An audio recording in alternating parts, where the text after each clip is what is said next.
మనలో ఇప్పటికే చాలామంది మ్యూచువల్ ఫండ్స్ గురించి వినే ఉంటారు. ఇంకొంతమంది మ్యూచువల్ ఫండ్స్‌లో ఇన్వెస్ట్‌మెంట్ స్టార్ట్ చేసే ఉంటారు. కానీ ఇందులో చాలామందికి ఎస్ఐపి అనే టూల్ ఒకటి ఉంటదని, ఆ ఎస్ఐపి టూల్ వల్ల మ్యూచువల్ ఫండ్స్‌లో ఎక్కువ లాభం పొందొచ్చని చాలా తక్కువ మందికి తెలిసుండొచ్చు. సో వాళ్ళ కోసం ఇవాల్టి నుంచి నేను కొన్ని series of SIP related videos చేయబోతున్నానండి. ఈ వీడియోస్ స్టోరీ ఫార్మాట్‌లో చాలా సింప్లిఫైడ్ మేనర్‌లో ఎస్ఐపిని మనం ఎలా అర్థం చేసుకోవడం వల్ల మనకి లాభం పొందొచ్చు అనేది ఈ సిరీస్ ఆఫ్ వీడియోస్లో మనం చూడొచ్చు అనమాట. సో ఎవరికైతే ఎస్ఐపి గురించి ఇంకా అవగాహన లేదో వాళ్ళ కోసం ఒక 1 మినిట్లో నేను ఎస్ఐపి గురించి చెప్తానండి.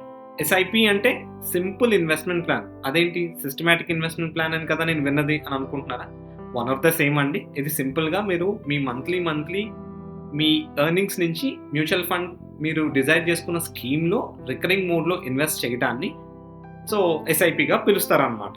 సో దీనివల్ల ఉపయోగం ఏంటి అంటే మీకు తెలియకుండానే ఈ వోలటైల్ ఇన్వెస్ట్మెంట్స్లో డిసిప్లైన్డ్ ఫార్మాట్లో మీ మనీని ఇన్వెస్ట్మెంట్ చేయడానికి అవకాశం దొరుకుతుంది అనమాట. సో మనందరికీ తెలిసింది ఏంటి చిన్నప్పటి నుంచి, ఏ పని అయితే మనం డిసిప్లైన్డ్గా పేషెన్స్తో పర్సీవ్ చేసి మనం చేస్తూ ఉంటాము, డెఫినెట్లీ దాంట్లో బెనిఫిట్ ఉంటుందని మనం చూసాం కదండి. అలాగనే ఈ ఎస్ఐపి అనేది మీకు తెలియకుండానే ఇవన్నీ ఇన్కల్కేట్ చేస్తుందన్నమాట. సో ఇవాల్టి స్టోరీ ఏంటి అంటే రైట్ అసెట్ క్లాస్ అంటే ఏంటి అనే విషయం మీకు నేను ఎక్స్ప్లెయిన్ చేయడం కోసం నేను మీకు 3 ఫ్రెండ్స్ని ఇంట్రడ్యూస్ చేయబోతున్నాను. ఈ 3 ఫ్రెండ్స్ పేర్లు మీరు వినగానే క్రికెట్ లవర్స్ అందరికీ వీళ్ళకి మన ఇన్వెస్ట్మెంట్కి ఏంటి సంబంధం అనే క్వశ్చన్ కూడా రావచ్చండి. సో వాళ్ళు ఎవరో కాదు, పుజారా, రాహుల్ అండ్ సెహ్వాగ్. సో వీళ్ళ ముగ్గురికి ఈ ఎస్ఐపికి అండ్ ఈ రైట్ అసెట్ క్లాస్ అనే స్టోరీకి ఏంటి సంబంధమో చూద్దాం. సో వీడియోలకు వెళ్ళిపోయే ముందు నేను మీ నరేంద్రని మనవి వెల్త్ ప్రైవేట్ లిమిటెడ్ కంపెనీని రిప్రజెంట్ చేస్తున్నాను. నేను ఒక సర్టిఫైడ్ ఫైనాన్షియల్ ప్లానర్. సో వీడియోలోకి వెళ్ళిపోదామా? సో ఇవాల్టి స్టోరీ రైట్ అసెట్ క్లాస్. ఈ రైట్ అసెట్ క్లాస్ అనే స్టోరీ అర్థం చేసుకోవడానికి ఇందాక మనం అనుకున్నట్టు ఈ 3 ఫ్రెండ్స్ని మనం ఎగ్జాంపుల్ కింద తీసుకుందాము. సో పుజారా, ఇతను లాస్ట్ 20 years నుంచి మంత్లీ 10,000 రూపీస్ చొప్పున ఒక రికరింగ్ డిపాజిట్ మోడ్లో ఒక బ్యాంక్లోనో పోస్ట్ ఆఫీస్లోనో ఇన్వెస్ట్మెంట్ చేస్తూ వస్తున్నాడండి. అలాగే రాహుల్ గోల్డ్ అనే అసెట్ క్లాస్లో లాస్ట్ 20 years నుంచి ఇన్వెస్ట్మెంట్ చేస్తూ వస్తున్నాడు. అలాగే సెహ్వాగ్ ఒక డైవర్సిఫైడ్ ఈక్విటీ మ్యూచువల్ ఫండ్లో ఇన్వెస్ట్మెంట్ చేసుకుంటూ వస్తున్నారు.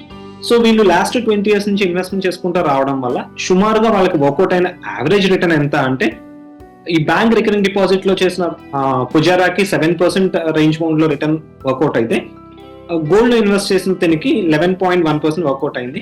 అలాగే సెహ్వాగ్ కి 14.04% రిటర్న్ వర్కౌట్ అయింది.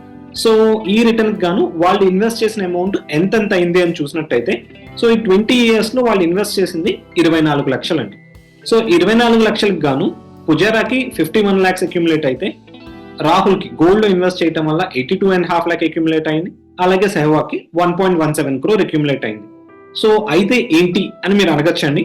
సో వీళ్ళ 3 ఇన్వెస్ట్ చేసిన దానికి ఏదైతే రిటర్న్స్ వచ్చినాయో, జనరల్ గా మనం ఆ వచ్చిన రిటర్న్స్ ని బేస్ చేసుకుని మన ఇన్వెస్ట్మెంట్ డెసిషన్స్ అనేది, అంటే మన ఫ్యూచర్ గోల్స్ ని కానీ మనం ప్లాన్ చేయడం జరుగుతుందండి.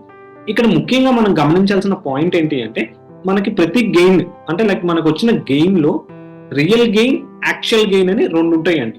అంటే యాక్చువల్ గెయిన్ అంటే ఏంటంటే మనకు ఆ ప్రొడక్ట్ ప్రామిస్ చేసిన రిటర్న్ ప్రకారం వచ్చిన లాభాన్ని యాక్చువల్ గెయిన్ అంటాం.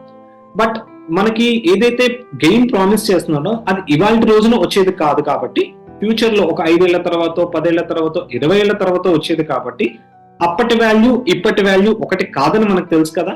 సో మరి రియల్ టర్మ్స్ లో అంటే ఇన్ఫ్లేషన్ ని అడ్జస్ట్ చేయటం వల్ల మన రియల్ గా గెయిన్ ఎంత వర్కౌట్ అయినట్టు అనేది మీరు ఈ స్లైడ్ లో చూడొచ్చు అనమాట.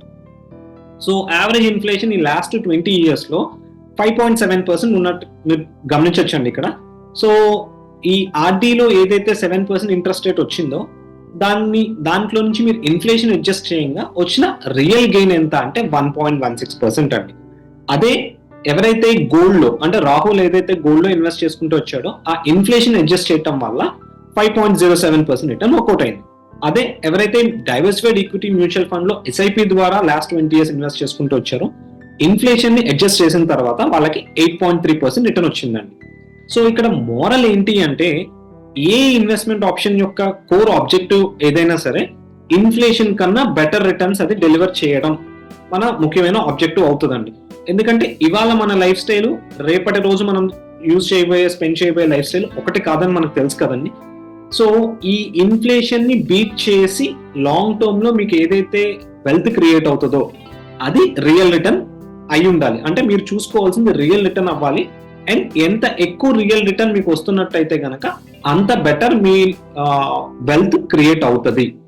సో హోప్ ఈ వీడియో మీరు చూసిన తర్వాత ఈ రియల్ రిటర్న్ అనే కాన్సెప్ట్ ఒక రైట్ అసెట్ క్లాస్ లో ఇన్వెస్ట్మెంట్ చేసుకోవటం వల్ల మనకి ఎలాంటి వెల్త్ లో డిఫరెన్స్ క్రియేట్ అవ్వచ్చు అనేది మీరు గమనించవచ్చు. హోప్ ఈ వీడియో మీకు నచ్చింది అనుకుంటున్నానండి. Keep watching us. If you like the content in the video, please like and share the video and subscribe to our YouTube channel. If you need any personal appointment, do call us to the below number.